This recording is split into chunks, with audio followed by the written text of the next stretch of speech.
একজন অসহায় ভিক্ষুক সারাদিন অবশ্য মানুষের কাছ থেকে টাকা চেয়ে জীবনযাপন করে।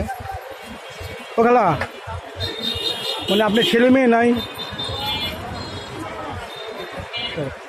অর্থাৎ পুরানো আছে যে নিজে খাও, আত্মীয় স্বজন পাড়া প্রতিবেশীকে দাও, এবং যারা চেয়ে খায় তাদেরকেও দাও। আল্লাহ তাআলা এটা জানেই যে কিছু মানুষ থাকবো যারা চাইয়ে খাইব, এদেরকে অবহেলা করবেন না। যদি দিতে না পারেন খুব বিনয়ের সাথে বলবেন যে আমিও অপেক্ষায় আছি। অর্থাৎ পৃথিবীতে যারা ধনী আছে তারাও ওই সৃষ্টিকর্তার কাছেই ভিক্ষা চায়, হাত পেতে চায়, মন খুলে চায়, গোপনে চায়। আর এইসব মানুষগুলি সারাদিন পরিশ্রম করে যতটুকু পায় নিজের জন্য, নিজের পেটের জন্য, সংসারের জন্য। দেখা গেছে বেশিরভাগই এদের সন্তানের অবহেলা বিভিন্ন কারণে এরা পথে পথে ভিক্ষা করে। হ্যাঁ, এদেরকে যতটুকু পারেন সাহায্য করুন, না পারলে বিনয়ের সাথে আপনি চলে যান।